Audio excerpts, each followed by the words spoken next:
My last video was 7 reasons why you should not ever start a trucking company, but I never said that trucking was all bad. I'm doing this video to clarify a few things because I think people got the impression that I was being a hater.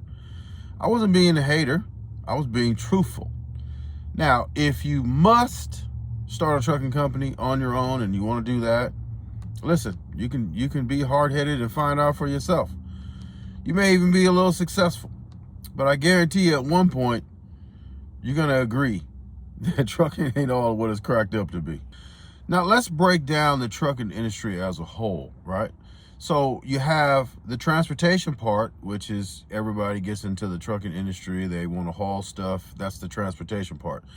But there's also the broker part, which is people who make deals with shippers and receivers to haul their freight, and the broker is who is basically the go-between a smaller company, maybe have a handful of trucks or whatever and can't get a contract, and the shipper or receiver who needs their stuff moved, right?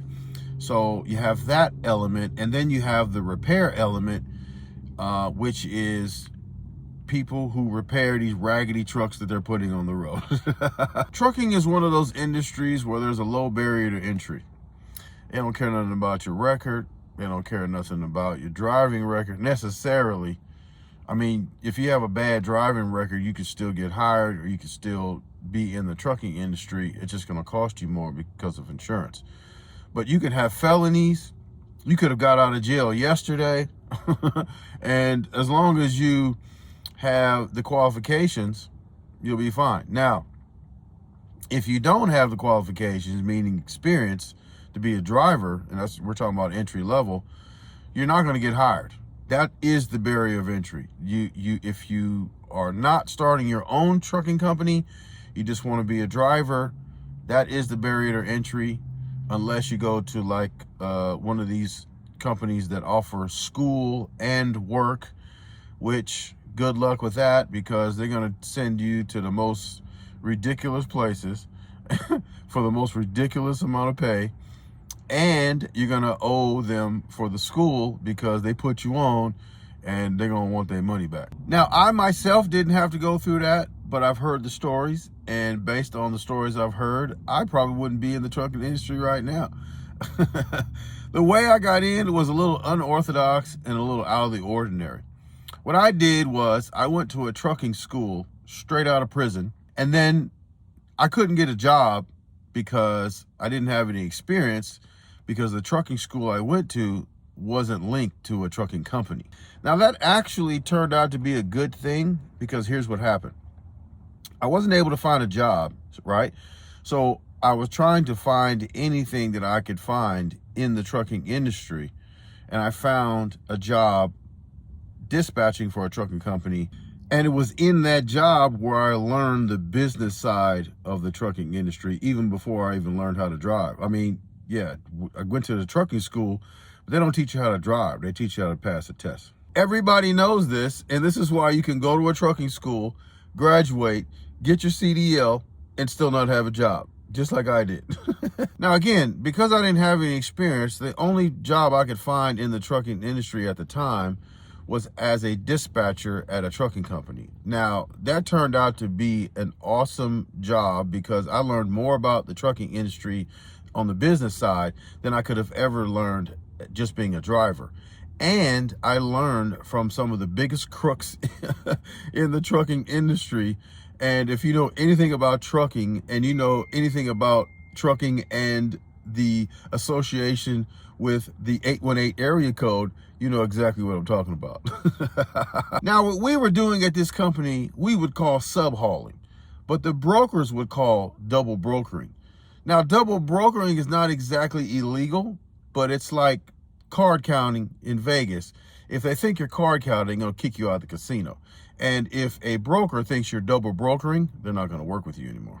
Now, in understanding the importance of keeping the relationship between a broker and the trucking company in good standing, we may or may not have had to use Photoshop on a bill of lading or two. Now, I said all that to say that before I even started driving, I had a really good understanding of the business side of trucking, which a lot of people don't do before they start their company. Now, after about 6 or 8 months on the job, I felt confident enough that I could run my own company and make this money for myself. I also ran the numbers and found that I would probably make the most money if I drove myself. The problem is, I didn't know how to drive. So after forming my company and getting everything situated, I basically hired myself, because wasn't nobody else gonna hire me with no experience. Looking back, I was either desperate or I was a lunatic, because that first 6 months was the most nerve-wracking time of my life. I mean, most people don't know this, but an 80,000-pound vehicle reacts differently to imperfections in the road more than a car does. Also, knowing that if I wreck this truck, I'm probably going out of business, I'm probably gonna lose everything. Also, backing in between trucks and you don't know how to back in and everybody's looking at you because they know you're a rookie. That's crazy. Now, mind you, I graduated from a trucking school and yet still didn't know how much I didn't know about how to drive a truck. Most of the stuff I learned was through experience or on YouTube. Now, that being said, I was still leaps and bounds in a better position than a lot of people in the trucking industry today. Most people get into the trucking industry and don't know anything about anything. And then you have people who get into the industry who've never been more than a company driver. They want to start their own company, yet don't understand how the business works. Now, keeping all this in mind, there is no perfect way to either get in or stay in the trucking industry. There's a company called Yellow Freight, been in business for 1 million years, right? They just recently went out of business. Now, if Yellow Freight went bankrupt, what does that say? Now, all the information I'm giving you is coming from someone who has 14 years experience. I've seen a lot. I had my own company for 4 years. It fell apart because due to mechanical issues. I'm not going to spend my entire savings on either trying to repair this old truck or trying to get into a new truck. I kept my money and I continued as a company driver for the last 10 years. I've had so much fun over the last 10 years, I can't even explain it. A lot of fun. So if you're interested in the transportation part of the trucking industry, my suggestion would be this. Just be a company driver and have no responsibility. Travel the country. See what the country has to offer. You're going to get tired of it because it's new at first, but after a while it gets old. So you're going to get tired of it. But you have no responsibility. Case in point, if the truck breaks down, I'm calling the people and I'm going to take a nap. I don't have to worry about finding a roadside assistance, anybody. I'm going to take a nap. And I'm going to sleep until they get there. I don't have any responsibility. I don't have to pay for fuel. I don't have to pay for nothing, right? No responsibility whatsoever, yet I get paid for all my miles. I mean, what's better than that?